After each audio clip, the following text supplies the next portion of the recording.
Hi friends, welcome to story time. Today we are going to do our last book this week about elections and presidents. And this is a fiction book called Sofia Valdez, Future Prez. And in this book, Sofia gets a really good idea and then it makes her think about her future. So let's take a look at Sofia Valdez, Future Prez. Sofia was a baby who got things done, helping her family before she turned 1. She and Abuelo went out every week to help elderly friends around Blue River Creek who couldn't get out and about on their own, and with no place to gather, were stuck home alone. Raking the leaves, taking pets for a walk, or just dropping by for a treat and a talk, Sofia Valdez did as much as she could for her family and friends and her whole neighborhood. A dreamer, a doer, a real-life go-getter. Most people like good, but Sofia liked better. Each morning, Abuelo walked Sophie to class. They walked home again along Blue River Pass, making plans, munching cookies, Abuelo and girl. Except for that Tuesday, when Pup saw the squirrel. With a howl, Pup took off, racing all through the town, over, under, beneath, and around. Sofia scrambled to try to keep up with the hollering man and the bellowing Pup. Up the squirrel ran to the top of a hill, made of leftover junk for the local landfill. They reached the tip-top of that mountain of trash, which jiggled and broke with an ear-splitting crash. Oops. That thing just crashed. Down they all tumbled and hit with a thud on a moldy pumpkin surrounded by mud. Ouch, cried Abuelo. He struggled to stand. Oh, a dangerous mess, he said, grasping her hand. The next day, Sofia walked to school solo, but it wasn't the same without her Abuelo. This is not right, declared young Sofia, who glared at Mount Trashmore and got an idea. The very next morning, at dawn, she planted a sign at the front of the lawn. She stood back and smiled, and Pup gave a bark. Get rid of Mount Trashmore. Let's build a new park. Each of her neighbors had something to say about benches and fountains and places to play. Meeting spots, gardens, a basket for bees, a rubber duck pond, and a kiosk for cheese. She drew every thought on her map of the park, which was perfectly perfect by a quarter till dark. She drifted to sleep in her soft, cozy bed. Then, bam! She woke up when a thought smacked her head. Her heart skipped a beat as she realized each one of her neighbors had said, "Let me know when it's done." They all thought Sofia could build it alone. But how could one girl do so much on her own? The weight of that thought made her tender heart ache as night thunder growled and she lay wide awake.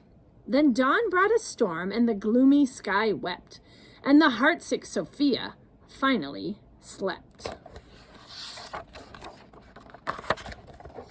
Abuelo baked cookies when Sophie got up. He gave her a bagful and sneaked one to Pup. He blinked back a tear as he hugged his Sofia.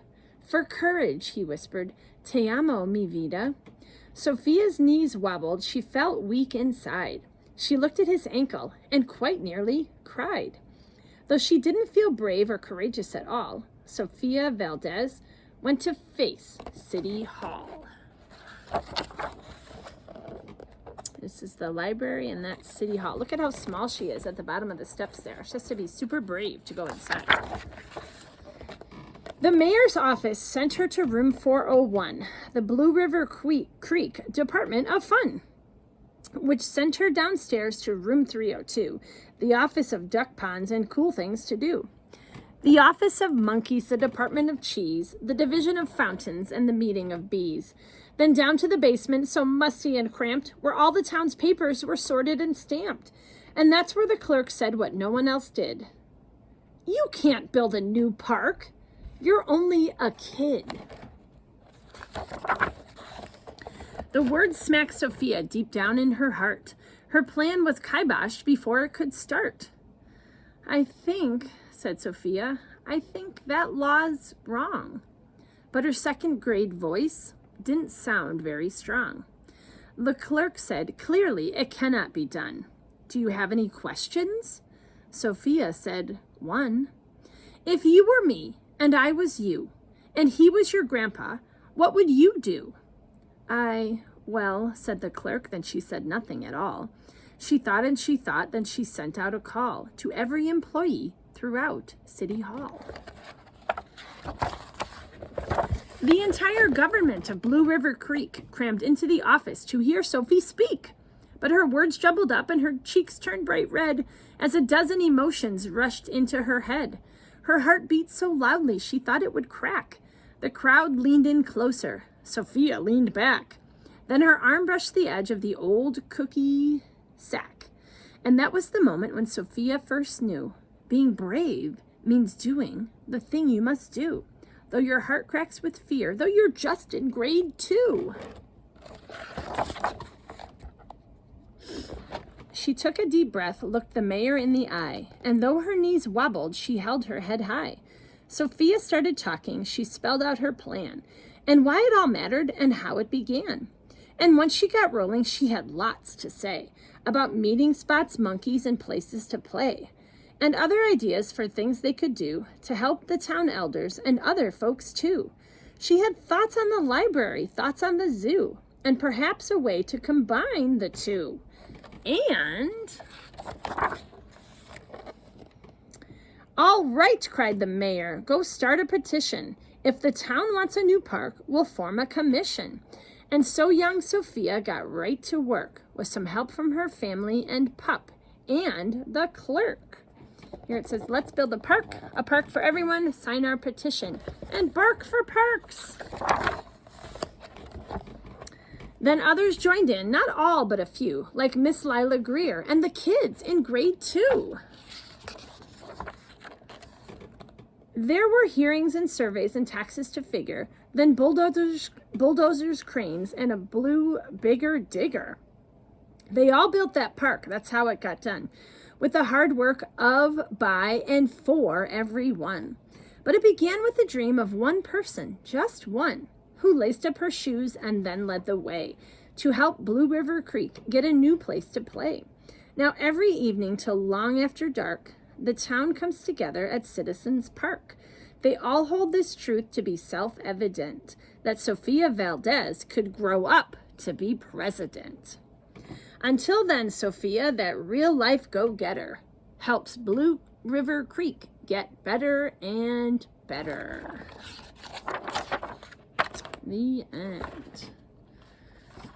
And that was Sofia Valdez, future Prez. So friends, I love how in that book, Sophia was only in 2nd grade and she still made a big difference in her community. The other thing I thought was really cool, let me show you this page, is where Sophia went to the town council and told them, "Oh, look at all these cool ideas I have." And so I'm wondering if you have any cool ideas for things that you would change at school or in your community that would be something that you feel really strongly about. Maybe you could share that with me in the comments. That would be really neat to hear. Okay, bye friends.